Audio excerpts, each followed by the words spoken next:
কলম কত টাকায় কিনে?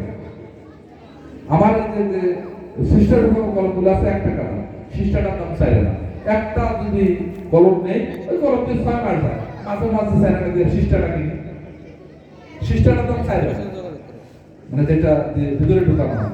কলমটার দাম 1 টাকা, একটা কলম দিলে 6 মাস যায়।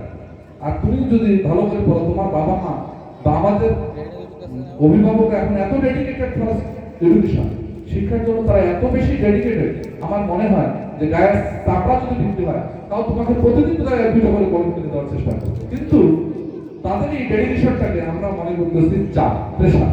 এই জন্যই আমরা আসলে লেখাপড়ার আসল স্বাদ থেকে বঞ্চিত। আমি চাই যে তোমরা চাপ অনুভব করে নয়, যদি এই পৃথিবীতে ভালো, আজকে মনে করো আমার যে কষ্টের কথা আমি বললাম সেটা ভাষায় প্রকাশ করা যাবে না। তো এত কষ্টের মধ্যে থেকে এখন কিন্তু আর আমার কষ্ট নেই। আছে কি এখন কষ্ট?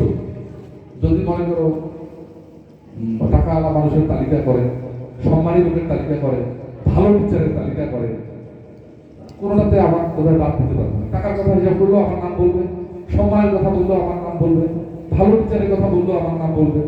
তো আসলে এটা আমি একটা ছোট্ট একটা পরিবেশ থেকে এই জায়গাটায় আসা, কিসের মাধ্যমে আসা গেছে? অন্য কোনো কাজ কি হয়েছে? আমি তো কোথাও চুরিও করিনি, কোনো আমি যে চাকরি করি চাকরি তো কোথাও ঘুষও নাই। তাহলে আমি যে ফিনান্সটা পাইলাম বা অর্থটা পাইলাম বা নিজের অবস্থার উন্নতি করলাম, ভালো পরিবেশে থাকলাম, এটা কি দেয়া? শুধুমাত্র পড়াশোনা দিয়ে। কথা বোঝা গেছে? 2017 সালের মানে 2018 সাল পর্যন্ত, মানে করোনা শুরু হওয়ার আগের দিন পর্যন্ত এমন কোনো দিন নাই যে আমি বই না পড়ে ঘুমিয়েছি। বুঝতে পারছি? আমি যদি এই বয়সে এসেও বই পড়তে পারি, আমি ট্রেনিং করলাম 4 মানে 100 দিন, 100 দিনই বই পড়ছি। বলো কি বললাম? 100 দিনে বই পড়ছি। এবং সেগুলো যদি স্তূপটা আমি স্যারকে দেখাবো যে কাজ আমরা করছি, তো 100 দিনে বই পড়ছি। এই বয়সে এসেও যদি আমরা পড়তে পারি, তাহলে তোমার তো এখন পড়ার বয়স, তোমার কি করা উচিত? বই থেকে কি উঠা যাবে? শুধু খাওয়া যাবে, পড়াশোনার কোনো বিকল্প নেই। পড়াশোনা না করলে আসলে যেটা আমরা করতেছি, আমরা যেটা স্বচ্ছন্দ মনে করতেছি, এভাবে আসলে সঠিক জায়গায় পৌঁছা সম্ভব নয়। পড়াশোনা ছাড়া তুমি কিছু হতে চাইলে, ভালো কিছু হতে চাইলে, বড় কিছু হতে চাইলে, নিজেকে ভালো প্রতিষ্ঠিত করতে চাইলে, সম্মানের জায়গায় নিতে চাইলে তোমাকে অবশ্যই পড়াশোনা করতে হবে। আমরা এমন একজন লোকের নাম যদি আমরা বলতে পারি যে যিনি লেখাপড়া ছাড়া পৃথিবীতে বিখ্যাত হয়েছে, দেখান তো। আমরা শুনছি করিমউদ্দিন ভরসা, রহিমউদ্দিন ভরসা, উনি মানে ফ্যামিলিগত ভাবে অনেক বড় লোক মানুষ।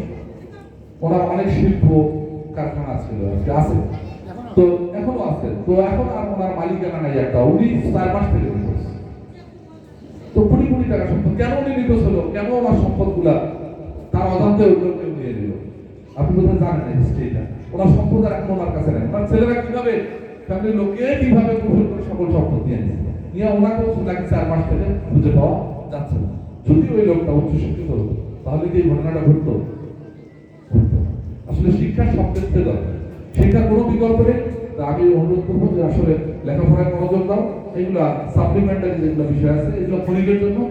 ক্ষণিকের কোনো জিনিসের মোহে যদি কোনো মানুষ পড়ে তাহলে তার আসল কাজ থেকে সে বিচ্যুত হবে, এই স্বাভাবিক।